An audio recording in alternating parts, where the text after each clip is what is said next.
ஒரு ஃபேமிலிக்காக ஒரு பொண்ணு அவளோட தாலியே விக்கணும் அப்படின்னு நினைக்கிற அளவுக்கு வந்துட்டா, அது வந்து சாக்ரிஃபைஸா இல்ல அவள் லைஃப்ல அவன் மேல அடிச்ச பெரிய சோதனையா? மனோஜ் பண்ணுன தப்புக்கு முத்து, மீனா தான் வந்து தண்டனைய வந்து அனுபவிக்கணுமா? இந்த எபிசோட பார்த்தவங்க எல்லாருமே ஒரே ஒரு கொஸ்டின் தான் வந்து கேட்டுட்டு இருக்காங்க. இது தியாகமா இல்ல ரொம்ப ஓவரா வந்து போயிடுச்சா அப்படின்ட்டு. மனோஜ் வாங்கின கடனுக்காக வேண்டி முத்துவும் மீனாவும் ஓடி ஓடி உழைச்சிட்டு இருக்காங்க. இதுவரைக்கும் இந்த ஃபேமிலிக்காக எவ்வளவோ நல்லது செஞ்சு கடைசியில அசிங்கப்பட்டாலுமே இப்பவும் ஆஸ் யூசுவலா வந்து அண்ணாமலைக்காக வந்து தியாக சுடரா வந்து மாறிட்டாங்க.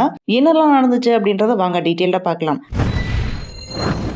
இது ஒரு சாதாரண எபிசோடெல்லாம் இல்ல. நம்ம மனசு வந்து கொஞ்சம் கசக்கி, கொஞ்சம் என்கரேஜ் பண்ணி நெறைய கொஸ்டின்ஸ் வந்து ரைஸ் பண்ண ஒரு எபிசோடா தான் வந்து இருக்குது. இந்த சிறடிக்கு ஆசை எபிசோட் வந்து ஸ்டார்ட் பண்ணும்போது ஒரு ஹெவி ஃபீலிங்ஸ் இருந்துச்சு. ஏப்ரல் 25th அன்னைக்கு இந்த சீரியல்ல என்ன நடந்துச்சு அப்படின்னு பார்த்தீங்கன்னா, அண்ணாமலையோட மரியாதையை வந்து காப்பாத்துறதுக்காக வேண்டி மனோஜ் வாங்கின கடனை வந்து அடைக்கிறதுக்கு முத்துவும் மீனா வந்து முடிவு பண்ணிடுறாங்க. ஒரு ஃபேமிலிக்காக வேண்டி எவ்வளவு தியாகம் பண்ண முடியும் அப்படின்னு கேட்கற மாதிரி தான் வந்து இருக்குது. முத்து அண்ட் மீனா இவங்க 2 பேருமே இப்ப சாதாரண கேரக்டர்ஸ் எல்லாம் இல்ல. தியாகத்தோட டெஃபினிஷன் மாதிரி வந்து மாறிட்டாங்க. மனோஜ் வந்து கடன் எடுத்தானா அவன் தான் வந்து அதை வந்து சரி பண்ணணும். ஆனா இங்க வந்து கடன் அடைக்கிறதுக்காக வேண்டி ஓடுறது யாருன்னு பாத்தீங்கன்னா முத்து தான். யோசிக்கிறது யாருன்னு பாத்தீங்கன்னா மீனா. சஃபர் பண்றது யாருன்னு பாத்தீங்கன்னா அதே நல்ல மனசு உள்ளவங்க மட்டும்தான். ஆனா மனோஜ் என்ன பண்றான்னு பாத்தீங்கன்னா சும்மா இருக்கான். எந்த கில்ட்டுமே இல்லாம இருக்கான். இத பார்க்கும்போது நமக்கு ஃபர்ஸ்ட் இரிட்டேஷனா தான் வந்து இருக்குது. இதனால அண்ணாமலை என்ன சொல்றான்னு பாத்தீங்கன்னா முத்துக்கும் ரவிக்கு தான் இந்த வீட்டுல வந்து உரிமை இருக்கு அப்படின்னு அண்ணாமலை வந்து சொல்லிடுறாரு. அதே மாதிரி விஜயாவும் இனி என் கூட வந்து பேசவே கூடாது அப்படின்னு அண்ணாமலை வந்து சொல்லிட்டாரு. இதனால விஜயா வந்து சோகத்துல வந்து இருக்காங்க. இது ஒரு பக்கம் வந்து போயிட்டு இருக்குது. இன்னைக்கு ஸ்டார்டிங்ல முத்து அண்ட் மீனா எப்படி ஒரு மாசத்துக்குள்ள 40 லட்சம் பணத்தை வந்து ரெடி பண்ணணும் அப்படின்னு வந்து பிளான் போட்டுட்டு இருக்காங்க. மீனா கேரக்டர் இந்த எபிசோட்ல வந்து ரொம்ப ஸ்ட்ராங்கா வந்து காமிச்சிருக்காங்க.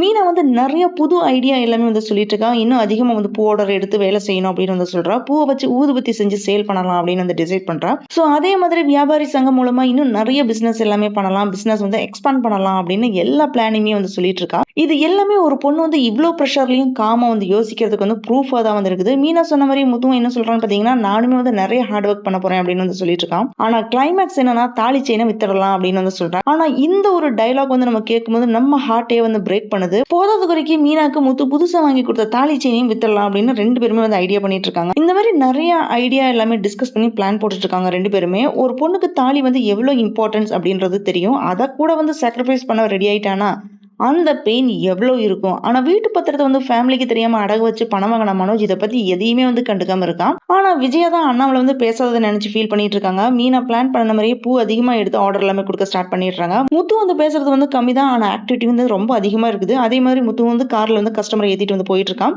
ஃபேமிலிக்காக ஃபுல்லா வந்து உழைச்சிட்டு இருக்கான். அவனோட ஃபேஸ்ல வந்து டயர்ட்னஸ் இருந்தாலுமே மனசுல ஒரு டிட்டர்மினேஷன் இருக்கு. இந்த பிரச்சனைக்கு வந்து முடிவு கண்டிப்பா வேணும் அப்படின்ட்டு விஜயா வந்து இப்பதான் வந்து ரியலைஸ் பண்றாங்க. அண்ணாமலை வந்து பேச மாட்டேன்னு சொன்னனால அவங்களுக்கு தான் அந்த பெயின் இப்பதான் வந்து தெரியுது. ஆனா இது வந்து லேட்டு தான். விஜயா வந்து முன்னாடி பண்ணன தப்புக்கு இது வந்து பனிஷ்மெண்டா தான் வந்து இருக்குது.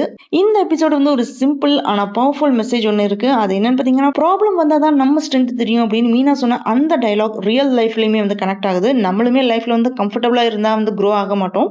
ப்ரெஷர் வந்தாதான் நெக்ஸ்ட் லெவல்ல வந்து நம்ம யோசிப்போம். முத்து அண்ட் மீனா இவ்வளவு வந்து உழைக்கிறது வந்து நல்லதுதான். ஆனா இதனால மனோஜ் மாதிரி பீப்புள்ஸ் வந்து இன்னுமே வந்து லேசியா தான் இருப்பாங்க. ஒரு பக்கம் வந்து சாக்ரிஃபைஸ், இன்னொரு பக்கம் ரெஸ்பான்சிபிலிட்டி. இதுதான் இந்த சீரியலோட பிக்கஸ்ட் கான்ஃபிளிக்டா வந்து இருக்குது. நெக்ஸ்ட் என்ன ஆகும் அப்படின்னு கியூரியாசிட்டி வந்து பில்டப் ஆயிருக்கு. இந்த 40 லட்சம் அவங்க வந்து உண்மையாலே வந்து மேனேஜ் பண்ணுவாங்களா? தாலி செயின் விற்கிற லெவலுக்கு வந்து போயிடுவாங்களா? மனோஜ் ஒரு நாள் வந்து கில்ட்டியா வந்து ஏதாச்சும் ஃபீல் பண்ணுவானா? விஜயா வந்து திருந்துவாங்களா? இவ்வளவு கொஸ்டின்ஸ் ஒரே எபிசோட்ல இருந்து ரைஸ் ஆயிருக்கு. ஏப்ரல் 25th அன்னைக்கு என்ன நடந்துச்சோ அந்த எபிசோட்ல ஃபுல்லா இதைத்தான் வந்து காமிச்சிருக்காங்க. பெருசா எந்த சம்பவமே இல்ல. இவங்களோட முன்னேற்ற பாதையை வந்து பாக்குறவங்களுக்கு உத்வேகம் கொடுக்கற மாதிரி தான் வந்து இருந்துச்சு. அதே நேரத்துல மீனா சொன்னது பாத்தீங்கன்னா கொஞ்சம் டச்சிங்கா தான் வந்து இருந்துச்சு. என்னன்னா நமக்கு பிரச்சனை வரும்போது நாம தான் வந்து நெக்ஸ்ட் என்ன பண்ணலாம் அப்படின்னு வந்து யோசிக்கிறோம். இது வரைக்குமே வந்து அன்னைக்கு என்ன தேவையோ அதை மட்டும் தான் வந்து பார்த்துட்டு இருந்தோம். ஆனா நம்மளால வந்து இவ்வளவு செய்ய முடியும் அப்படின்னு இப்போ ஒரு பிரச்சனை வந்ததுக்கு அப்புறம் தான் வந்து தெரிஞ்சது அப்படின்னு வந்து சொல்றா. அது உண்மைதான். அதே மாதிரி தான் நமக்குமே வந்து லைஃப்ல வந்து பல பிரச்சனை வரும்போது அதுல இருந்து வெளியில எப்படி வர்றது அப்படின்னு அதை பத்தி நம்ம யோசிக்கிறோம். இல்லைன்னா இருக்கிற வேலையை வச்சுட்டு அந்த டே வந்து சிம்பிளா வந்து போக்கிட்டே தான் வந்து இருப்போம். இந்த சீரியல்ல அது வந்து அழகா வந்து சொல்லியிருக்காங்க.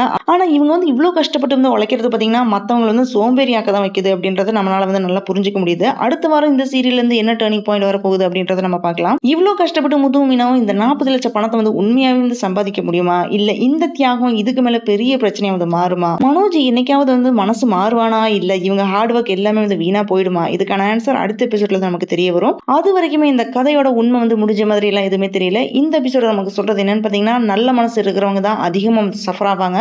ஆனா அதே டைம் அவங்களாலதான் வந்து ஃபேமிலி வந்து நிக்குது. நீங்க இந்த எபிசோட பத்தி என்ன நினைக்கிறீங்க அப்படின்ற உங்க பதிவுகளை வந்து கமெண்ட்ல சொல்லுங்க. Thanks for joining with me. இந்த வீடியோ உங்களுக்கு பிடிச்சிருக்கும் நம்புறேன். இந்த வீடியோக்கு லைக் பண்ணுங்க, ஷேர் பண்ணுங்க, சப்ஸ்கிரைப் பண்ணுங்க. Have a great day.